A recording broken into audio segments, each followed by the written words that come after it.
Welcome back to my views and news. Some new stories from Ethiopia, Eritrea and Sudan. First stories about the Fano fighters.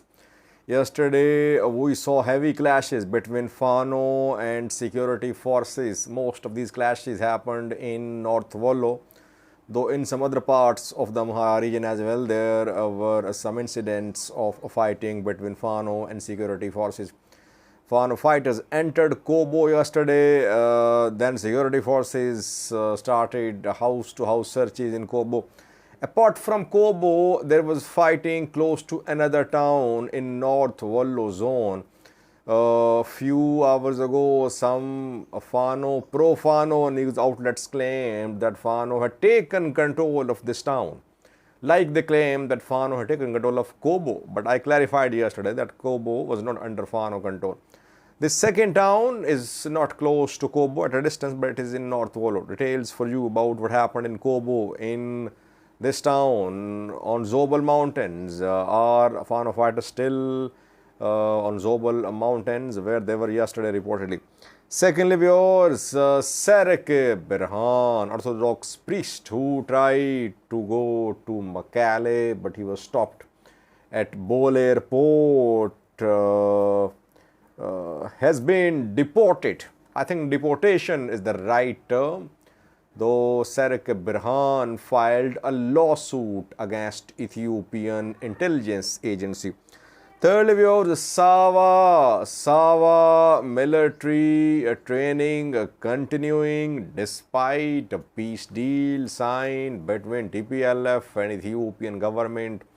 Last year, Eritrea is continuing its recruitment and training activities of its youth. Isas Evoki himself participated in a graduation ceremony at Sawa yesterday.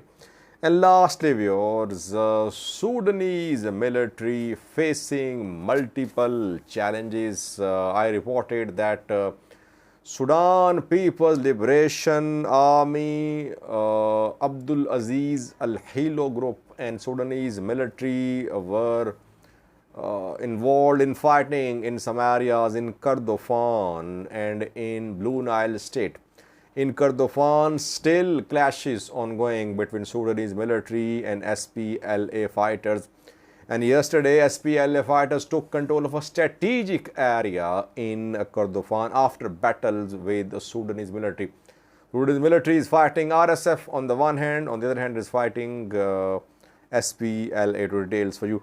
Firstly, viewers, Fano fighters and Ethiopian security forces clashed yesterday in several areas of North Wollo. We received reports of clashes near Kobo, but to the east and west of Kobo, near Gobiye. They ambushed a convoy of Ethiopian National Defense Force near Gobiye. A Zu-23-2 of Ethiopian National Defense Force was set on fire when Fano fighters attacked a convoy of Ethiopian National Defense Force. They were fighting on Zobel Mountains too.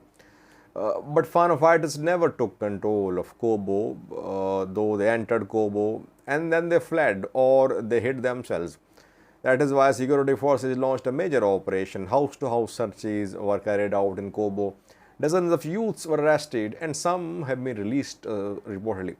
Apart from Kobo, there was heavy fighting near another town in North Wollo zone of the Amhara region.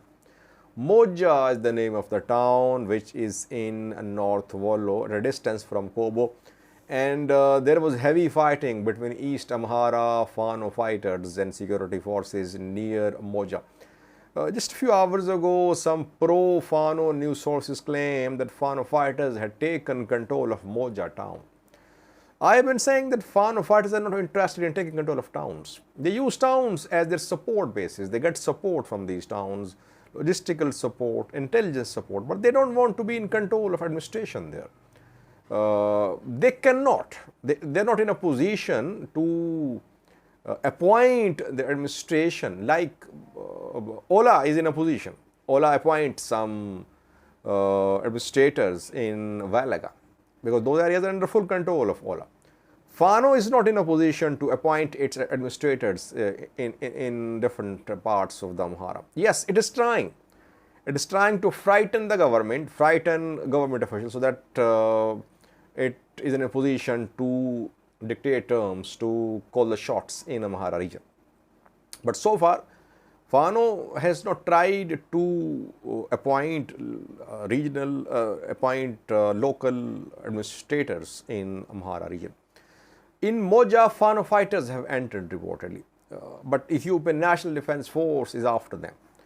ENDF obviously will call for reinforcements, like we saw in Vagaltana that their Fano fighters entered a town. They were seen marching with people there. ENDF retreated, then ENDF called more reinforcements and Fano fighters retreated. Same could happen here too, but reportedly Fano fighters are in Muja. In Kobo, near Kobo, there was resumption of gunfire and fighting yesterday. There was fighting close to Kobo, mostly on Zobel mountains. Zobel was the place which was captured by Tigray fighters when they took control of Kobo. If you are in control of Zobel, obviously you can attack Kobo too. But Tigray, these Fano fighters cannot use Zobel strategically. Why? Because they are not interested in taking control of towns. So Zobel is strategic when it comes to taking control of Kobo. And Fano fighters don't want to take control of towns, so they can hide themselves there.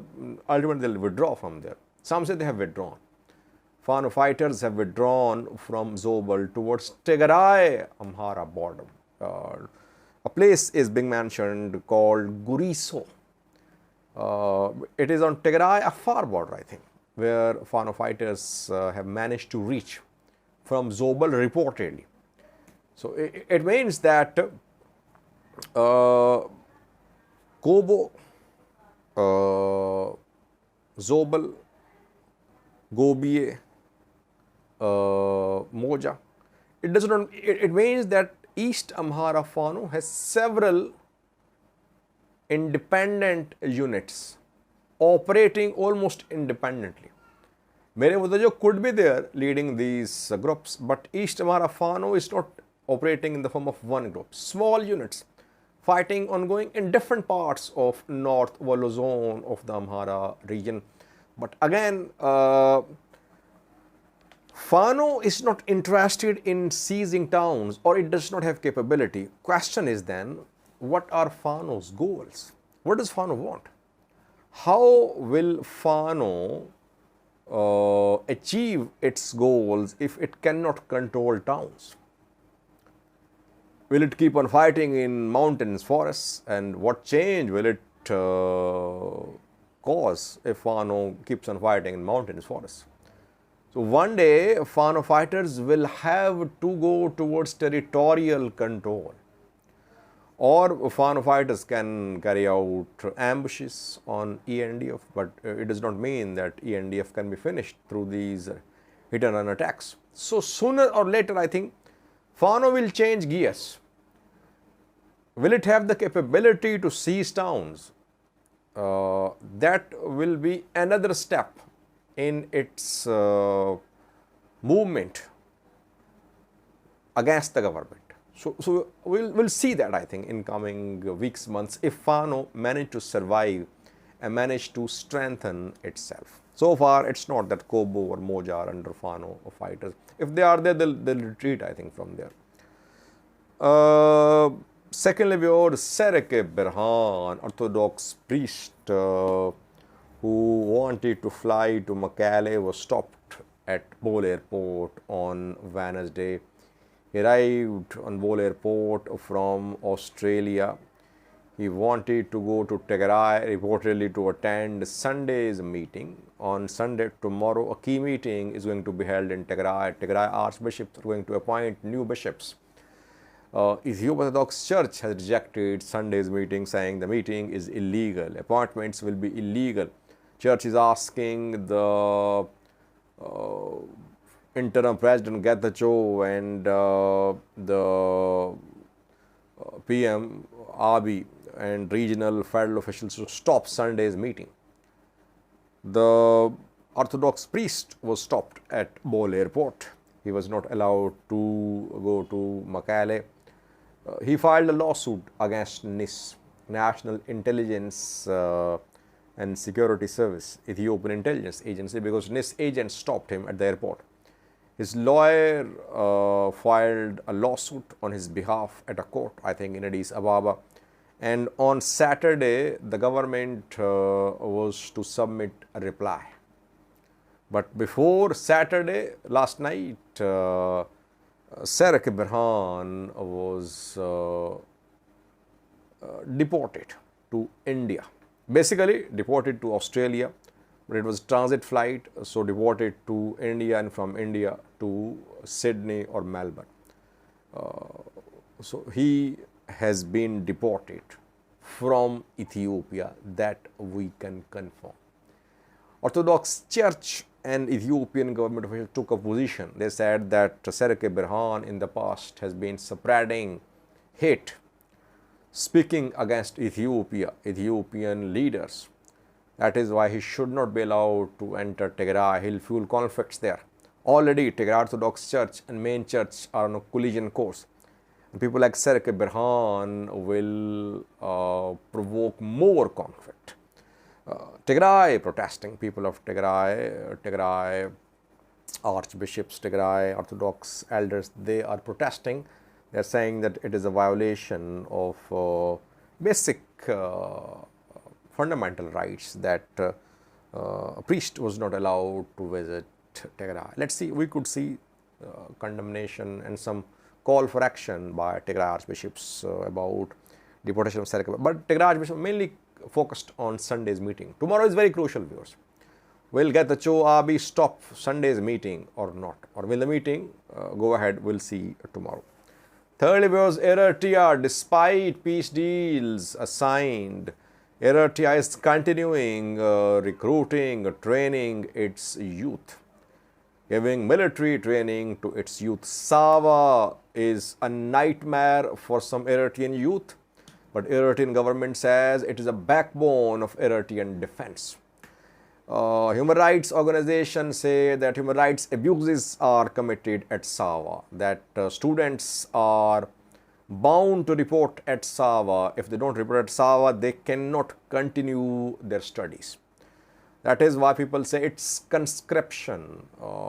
Yes, national service, military training are mandatory in some countries, but countries don't link education and military service. But in Eritrea, if students don't report at Sawa in the final year of their intermediate studies, they cannot appear at intermediate exam.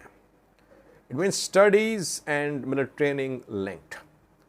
But Eritrea denies. Eritrean government officials say that Sawa is the backbone of Eritrean defense. Through Sawa, Eritrea trained tens of thousands of its youth. Eritrea was not in a position to counter the ambitious plans of its neighbor to stifle Eritrean economy through different measures. That is why Eritrea had to train its youth. Sawa served the purpose of enabling Eritrean youth to defend from external interventions and external plans to destabilize Eritrea. Sereke himself attended 35th graduation ceremony of Sawa recruits yesterday. So Sawa matters a lot, still matters a lot for Eritrean government. It was being hoped that after Pretoria deal, things would change. At least education and military service must not be associated. There should be some relaxation. But so far, no relaxation. Eritrea is continuing on the path of forced military service, military training for youth. Thousands of recruits were seen at graduation ceremony in Sawa yesterday. Last year, Sudanese military facing dual challenge in Sudan. On the one hand, it is fighting rapid support forces. Yesterday, there was heavy fighting between Sudanese military and rapid support forces in Bahri. Sudanese military tried to push RSF out of Bahri by launching a two-pronged attack from Halfay al-Maluk side and from Hatab side. And some say the purpose of this attack was to bring in reinforcements for Sudanese military trapped at General Command Headquarters and at Signal Corps. But whatever the objective was of this offensive, it did not achieve desired results. RSF fighters are still in Bahri, so no territorial change, no major territorial change in Bahri. There was intense fighting in Bahri yesterday. Apart from Bahri, apart from RSF, Sudan military is facing another challenge, and that is from SPLA. Sudan People Liberation Army Abdul Aziz al-Hilo group has taken control of a strategic area in Kordofan. Karkal is the name of this place. It is situated between Kadugli and Al-Dalanj. Yesterday there was a heavy clash, there was heavy fighting between Sudanese military and SPLA fighters for the control of Al-Karkal. Sudanese military fled reportedly. SPLA fighters are in control of the strategic area which links the Lanj and Kadugli in Kordofan. So in Kordofan, Hilo group strengthening itself. In Darfur, RSF gradually expanding control from West Darfur. Now they are eyeing North Darfur, South Darfur. In Bahri Madarman Khartoum, stalemate, but rapid support forces in a better position than Sudanese military. North is under Sudanese military control. East under the control of tribes and Blue Nile under the control of Malik Agar's SPLA group. You see, Sudan is being controlled by different factions. We cannot say there is one group, one military, one armed faction which is in control of entire Sudan. If this war goes on, you'll see these regional factions become stronger, and things could lead towards ultimate disintegration of the state. I think for watching.